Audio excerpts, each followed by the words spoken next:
Le money management en trading, bienvenue dans cette nouvelle vidéo de formation 100% gratuite. Encore une fois, ne regardez pas cette vidéo si vous n'avez pas regardé les précédentes parce que c'est une formation complète.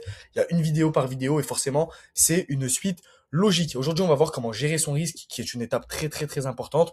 Déjà, on va parler de pourquoi est-ce que le money management est crucial. Donc en trading, la majorité des pertes, la plupart du temps, elles ne viennent pas d'une mauvaise analyse, mais d'une mauvaise gestion du risque. Vous pouvez avoir, les gars, une très bonne stratégie. Si votre money management est mauvais, votre capital finira malheureusement par disparaître. Donc, le money management, comme, je sais pas anglais, mais voilà, c'est ce qui vous permet de survivre sur le long terme, de surtout protéger votre capital, de rester discipliné et de trader sans stress excessif. C'est la base de toute approche sérieuse en trading. Bon, la définition du money management. Donc le money management, ça correspond à la manière dont vous allez gérer votre capital sur chaque trade. Du coup, ça répond à des questions qui sont assez simples et que vous devez vous poser littéralement avant chaque prise de position. Combien est-ce que vous voulez risquer par trade? Quelle taille de position vous allez prendre? Où est-ce que je place mon stop loss? Et combien je veux perdre sans mettre en danger mon compte? Le but, les gars, c'est pas de gagner beaucoup sur un trade, mais c'est de ne jamais perdre trop sur un trade. Parce que forcément, pour ceux qui me suivent, vous savez, full transparence. Dans tous les cas, en trading, vous allez avoir des pertes. Un trader qui a 100% de win rate, ça n'existe pas. Forcément, c'est un peu comme une entreprise. J'aime bien ceux qui disent ça. Quand, moi qui étais dans l'e-commerce à l'époque, forcément, quand t'es en e-commerce, t'as des coûts. T'as des coûts de publicité, t'as des coûts à droite, à gauche d'abonnement. Et ben en trading, c'est exactement la même chose. On va avoir des coûts et ces coûts-là, ça va être tout simplement nos pertes. Et finalement, qu'est-ce qu'on cherche à la fin de la semaine, à la fin du mois et finalement à la fin de l'année? Et ben c'est simplement d'être rentable sur le long terme. Ok? Donc par exemple, sur le mois de janvier, vous allez peut-être faire 7 stop loss et vous allez peut-être faire 18 take profit. C'est un exemple que je vous donne. Finalement, si à la fin du mois, vous avez un RR positif et vous avez maîtrisé vos pertes, et bah, vous pouvez être content, tout simplement. Le vocabulaire essentiel à connaître que vous pouvez noter dès maintenant qui est assez important. Donc, capital, c'est l'argent disponible sur votre compte de trading. Donc, par exemple, quand je dis que j'ai un capital de 50 000 euros en fonds propres, alors c'est pas le cas, hein, c'est un exemple, ça veut dire que bah, mon capital global, ce que je trade, c'est un capital à 50 000 euros. Le risque par trade, ça, les gars, ça va être le pourcentage ou le montant que vous acceptez de perdre sur un trade. Donc, par exemple, imaginez que vous avez, je vais prendre à peu près la norme, vous avez un capital à 1000 euros. Sur votre capital à 1000 euros, imaginez bah, que vous êtes prêt à perdre 100 euros par trade.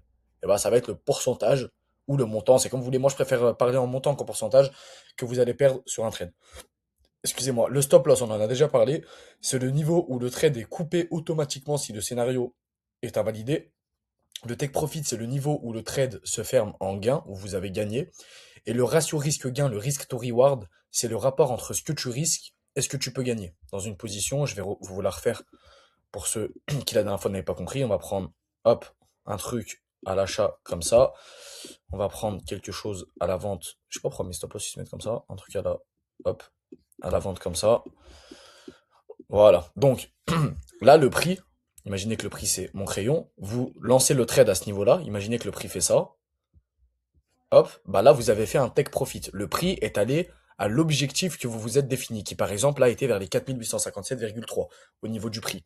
Inversement, si le prix, vous le lancez ici à la vente et que le prix fait ça, et bah là, vous avez fait un stop loss. Là, la limite que vous avez décidé que le prix, si le prix atteignait ce niveau-là, et bah vous êtes sorti automatiquement de la position en perte, et bah il a été défini ici, et là vous avez pris un stop loss. Et pour le risk to reward, bah il suffit juste de glisser votre souris sur la position pour voir ici, vous voyez 3,73. Ça, c'est le risk to reward. Donc là, par exemple, si vous aurez posé 100 euros sur cette position et que vous aurez gagné, et ben vous aurez gagné 3,73 fois le risque que vous avez pris. Donc là, 100 fois 3,73. 370 euros à peu près. Et là, c'est la même chose. Là, c'était un RR de 4,11. Donc là, 100 fois 4. Donc là, si on serait parti en take profit, on aurait gagné à peu près 400 balles. Et si on aurait pris un stop loss, par rapport faut regarder, on verra ça plus tard, par rapport au point que vous avez sur votre stop loss, là, il y en a 47. Vous avez risqué 100 euros. Là, la plupart du temps, bah, vous perdez ce que vous avez mis, quoi. Donc 100 balles. Donc, voilà pour ça. Et du coup, plus le stop loss est large, bah, plus vous avez un risk to reward qui est bas. Bon, ça dépend de votre TP, hein. Forcément, si je le mets là, bah, il sera plus haut. Et plus vous avez un SL qui est serré, plus vous avez un gros risk to reward. Est-ce que ça veut dire qu'il faut prendre des trades avec des SL comme ça? Non. Parce que là, la probabilité pour que tu te fasses SL, elle est très, très, très, très, très grosse. Voilà, pour ça, j'essaie de vous expliquer le plus facilement possible. Comprendre la notion de points sur le gold. Sur le gold, on ne parle pas en pips, on parle en pips. Sur le forex, sur le gold, on parle en points. C'est pas non plus catastrophique de parler. Enfin, il y en a beaucoup qui, oh, tu. Enfin, moi, ça m'est jamais arrivé, mais beaucoup de gens sur TikTok, le mec qui parle en pips, c'est pas un vrai trader, alors que c'est sur le gold. Ça va, les gars, pips point, oui, effectivement, c'est pas la même chose. Mais voilà, pour comprendre qu'on parle en points, ça vous évite d'avoir un rendez-vous avec un trader et de parler en pips sur le gold et de vous décrédibiliser solo. Donc sur le gold, le mouvement du prix se mesure en points. Chaque point a une valeur précise selon le type de contrat, la taille de position et le broker que vous allez utiliser, parce que forcément ça a des valeurs qui sont différentes. Comprendre la valeur d'un point est essentiel pour calculer correctement ton risque, adapter ta taille de position pour éviter de surrisquer ou de sous-risquer, éviter de risquer trop sans t'en rendre compte. Sur cette compréhension, le money management devient imprécis. Alors parce qu'en fait, si tu ne sais pas justement comment, enfin qu'est-ce qu'un point, comment est-ce qu'il se calcule, comment est-ce qu'on gère ses lots, ça peut arriver par exemple que demain matin tu prennes une position à, j'en sais rien, tu connais pas, tu te dis bon allez je vais mettre trois lots c'est énorme, et tu te rends compte que tu es en perte et que le prix est en train de se diriger sur ton stop loss et je sais rien, j'en sais rien, t'avais misé 50 balles et t'es en train de perdre 450 euros alors que de base tu voulais pas risquer autant quoi, au cas où tu perds. La gestion du risque. La gestion du risque consiste à définir à l'avance, je dis bien à l'avance, je l'ai mis en gras parce que c'est avant que vous allez définir ça, c'est pas pendant le trade ou après, ce que vous êtes prêt à perdre. La règle, elle est simple, ne jamais risquer une grosse partie du capital sur un seul trade. Si vous avez un capital à 1000 balles, allez pas risquer 300 euros par trade. En 3 stop loss, vous avez plus de capital. Garder un risque constant d'un trade à l'autre, accepter les pertes comme faisant partie du processus. J'en parlerai dans la partie un peu mindset que je vais faire dans cette formation qui sera une vidéo complète où je vais vous parler que le trading est un jeu de probabilité et dans tous les cas, quand vous avez pris position, il faut que vous vous dites, ok, est-ce que mon edge était là? Est-ce que ma stratégie était là? Oui. Est-ce qu'il y avait toutes mes confirmations? Oui. Est-ce que je suis dans le sens de la tendance? Oui. Donc, est-ce que le trade, je l'aurais pris en temps normal? Oui. Ok, bah si je perds, c'est pas grave, c'est une question de probabilité. J'ai fait marcher mon edge, j'ai fait marcher ma stratégie. Maintenant, à voir comment le trade part. Un bon trader ne cherche pas à éviter les pertes, il cherche à les contrôler, à contrôler son risque afin de garder et de préserver son capital. Pourquoi la régularité, elle est plus importante que le gain? Et le problème, c'est que justement, quand tu es débutant, bah tu fais du trading pour faire beaucoup d'argent, entre guillemets, et tu penses que ça va aller vite, et du coup, pour toi, c'est plus important le gain que la régularité. Un compte, il grossit pas grâce à un gros trade, mais grâce à une gestion régulière et disciplinée.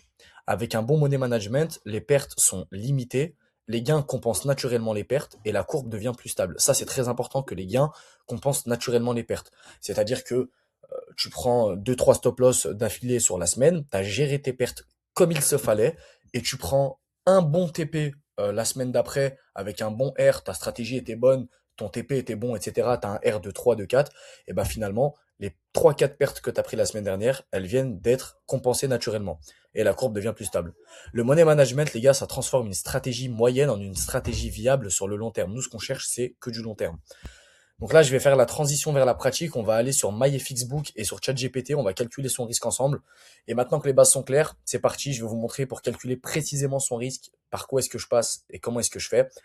Il existe du coup des outils simples qui vous permettent de connaître la taille de position adaptée, calculer le risque en fonction du stop loss et ajuster le trade à votre capital. Je vais te montrer comment utiliser. Alors, il y a Cashback Forex et MyFXBook. C'est les deux que moi j'utilise personnellement pour calculer ton risque correctement et éviter toute approximation.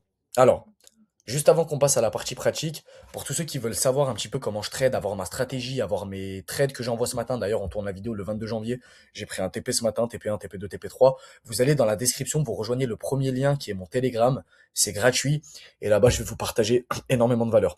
Donc, retrouvons-nous sur MyFXBook. Vous avez aussi Cashback Forex, je préfère Cashback Forex, c'est juste que je ne sais pas pourquoi ce matin, excusez-moi, j'ai cherché le lien pendant 1 heure, et même en cherchant sur internet, j'ai pas trouvé. Donc pas grave.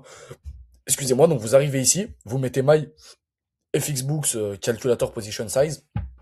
Et là voilà, vous arrivez sur cette page. Donc là, nous personnellement, on va calculer uniquement sur le XOUSD et le BTC. Là pour le coup, on va le faire que sur l'or. Donc on met XOUSD, la devise du compte, vous mettez votre devise du compte, est-ce qu'elle est en dollars, etc. Moi personnellement, c'est de l'euro. La taille de votre compte, donc là j'ai pris le bon exemple de, vous avez un compte capital à 1000 euros.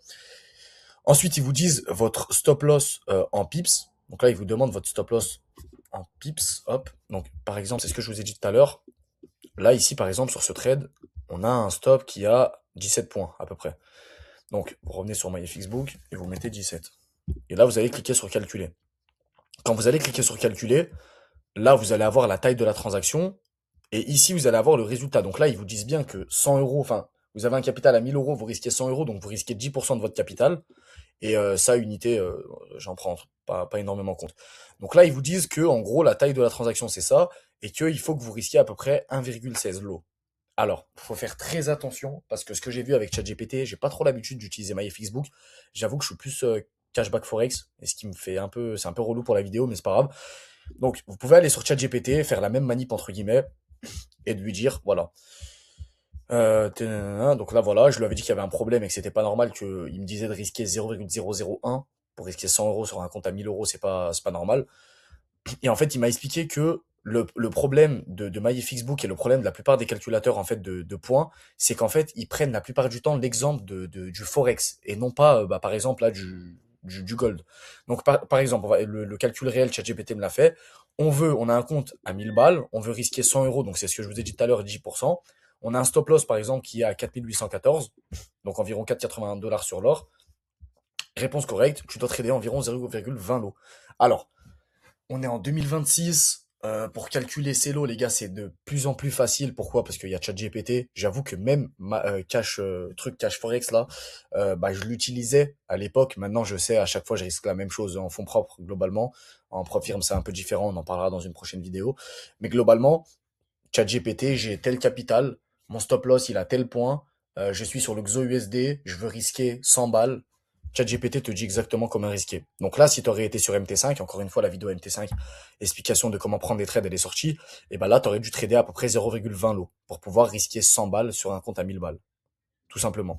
Donc vous pouvez utiliser MyFixBook, vous pouvez utiliser Cashback Forex, vous pouvez utiliser ChatGPT. ChatGPT, c'est un peu celui que je préfère. Tac, tac, tac. Et puis voilà pour ça. Nickel, je vous mettrai le lien de Cashback Forex dans la bio, je vais le retrouver, c'est pas un problème.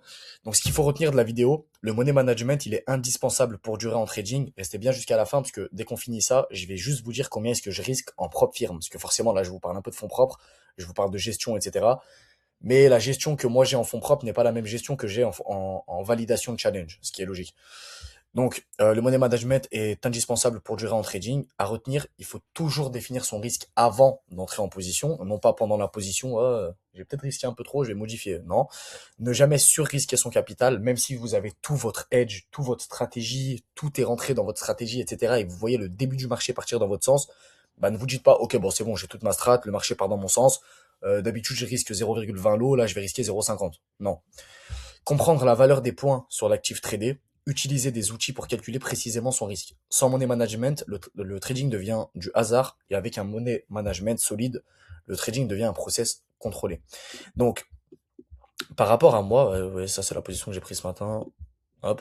Donc par rapport à moi ce matin, voilà, donc j'ai acheté là, je suis sorti à peu près là. D'ailleurs, j'aurais dû rester dedans. Mon TP3 était là, j'ai pas trop senti le marché, je suis sorti. Mais bref, on s'en fout. Donc, ce que je disais par rapport au challenge, en validation de challenge, il faut que vous y allez. Alors, pourquoi est-ce qu'il faut que vous y allez? Si ça fait 3 mois, 4 mois, 5 mois que tu es sur le même challenge, c'est qu'il y a un problème.